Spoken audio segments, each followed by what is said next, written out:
Boker Tov.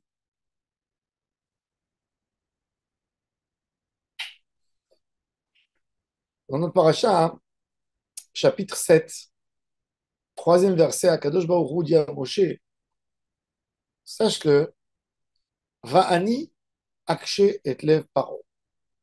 Je vais durcir le cœur de Paro. Ve'irbeti et ototai be'eretz Mitzrayim. Son cœur sera dur, donc j'aurai besoin de manifester ma grandeur par beaucoup de miracles. Paro ne va pas vous entendre. Et il faudrait qu'il sente ma main, mon ampleur, ma force, ma grandeur. Dans le Midrash Rabbah, ils ont dit qu'Akadosh Baruch Hu a dévoilé à Paro qu'il va lui durcir son cœur. Mais dans le Midrash Rabbah lui-même, il a dit Rabbi Yochanan, question, vont venir les hommes qui ne sont pas croyants et vont poser une question. Comment ça se fait que Dieu dit à Paro qu'il ne va pas le laisser faire teshuva? C'est-à-dire que Paro n'a plus de libre arbitre. Il est censé faire du mal. Il est comme un robot qui est formé pour faire du mal. Alors pourquoi il doit être puni? Est venu Rabbi Shimon ben Lakish, le beau-frère de Rabbi Yochanan, et a répondu Im la letzim rouyalit. Il dit comme ça. Akadosh Baruch Hu avertit l'homme, première fois. L'avertit deuxième fois. Il l'avertit même une troisième fois. Et si l'homme ne fait pas teshuva, Akadosh Baruch Hu lui dit je te laisse plus l'opportunité de faire teshuva. C'est-à-dire que quelque part, la question de ces ignorances est la réponse. Eux peuvent poser la question comment ça se fait que Akadosh Baruch Hu fait que Paro ne fasse pas teshuva et après il le punit? La punition, comme il explique le Ramban, c'est de ne pas le laisser faire teshuva. Ça, c'est la punition. Et ça doit nous réveiller à nous tous parce que dans la vie, chacun il a ses petites avérotes qu'il a l'habitude de faire. Il y a des choses qui fait comme un rituel.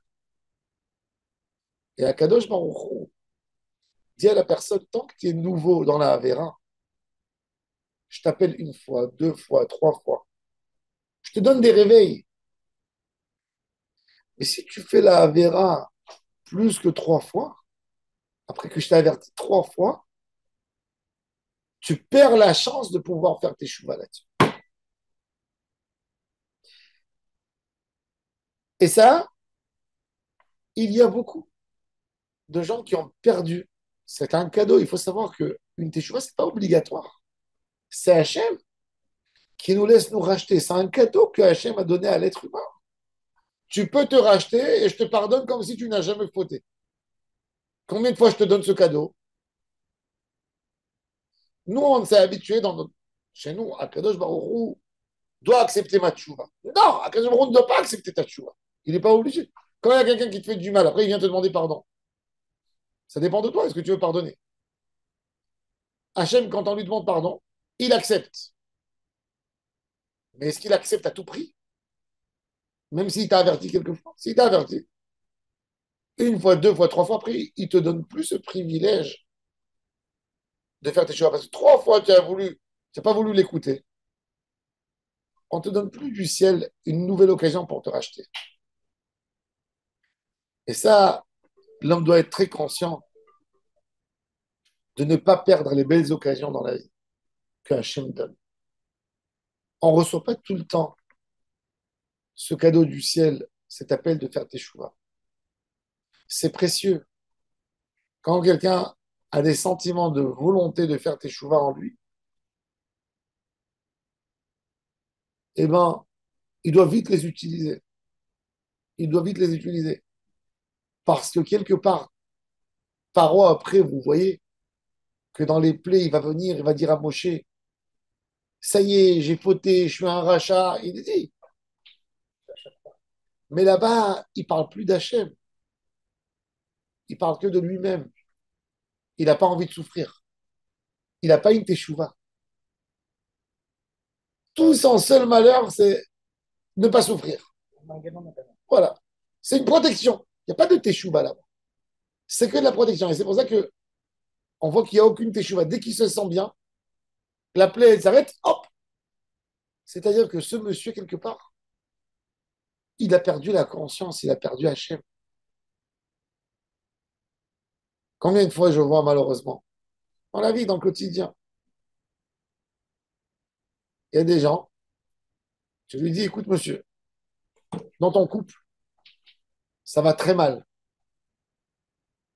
Je sens que ta femme, elle ne restera pas longtemps. Parce que tu es arrivé au bout des bouts. Tous les jours, tu abuses un peu plus. Tous les jours, tu exagères. Tous les jours, tu ajoutes dans la dose. Tu ne la calcules pas. Tu t'intéresses pas. Tu la laisses pas s'épanouir. Un jour, ça va exploser. Non, non, non. Quelque part, il te donne même une. Comme si c'est toi qui es là pour exagérer. Et quand la bombe, elle arrive, il vient chez toi. Je suis perdu. Je sais plus quoi faire. Je sais plus où mettre ma tête. On essaye d'aider. Des fois, c'est tard. Mais toujours, tu dis, est-ce que là, il a compris? Ben, je peux vous dire que cet homme, quand tu l'as appelé une fois, deux, trois, vous pensez qu'il a compris? Eh ben moi, je vous dis, il n'a pas compris. Il n'a pas compris en réalité. Il n'a rien compris. Pourquoi il vient? Parce qu'il souffre. Parce que sa femme, elle est partie de la maison, il n'a plus un repas chaud. Parce qu'il n'y a plus personne qui fait le ménage. Mais c'est pas parce qu'il a compris que son comportement était mauvais. Ça, c'est la chose la plus horrible qu'un homme demande pardon, pas parce qu'il a compris le mal, parce que il est dans une situation complexe. On ne peut pas attendre des moments comme ça, parce que ça ne s'appellera jamais une teshuva. Ça ne sera pas beau. Même quand tu reviendras à la maison, ta femme saura toujours que tu n'as pas demandé pardon parce que tu étais un gentil, parce que tu as regretté. Elle va savoir que c'était que pour une question d'argent, pour une question de confort, pas parce que vraiment tu veux changer.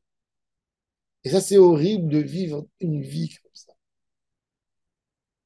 C'est pour ça qu'on a besoin tous de prier quand on fait notre fila. Je pense que une des plus belles prières, c'est Hachem, donne-moi la volonté de faire tes choix. C'est ce qu'on dit dans la fila Hashivenu, Avinu le Torah Hachem, aide-nous qu'on fasse tes chouvas, qu'on répare nos défauts. Pas vrai parce qu'on a peur, pas parce qu'on a peur de perdre quelque chose, parce qu'on a vraiment envie d'être bon. Ça, c'est la tchouva. On n'a pas envie d'avoir une teshuva comme celle de Paro. Il a peur un jour, allez, il appelle Moshe, au secours, Moshe, sauvez-moi. Hachem, c'est un tzaddik, c'est moi. Dès que la situation s'arrange un peu, hop, il redevient méchant, il redevient fou. On veut faire une teshuva sincère pour Hachem Barach. Ça, c'est cette idée extraordinaire qui est mentionnée dans le Midrash et dans les paroles du Ramban. Baruch Adonai Leolam. Amen.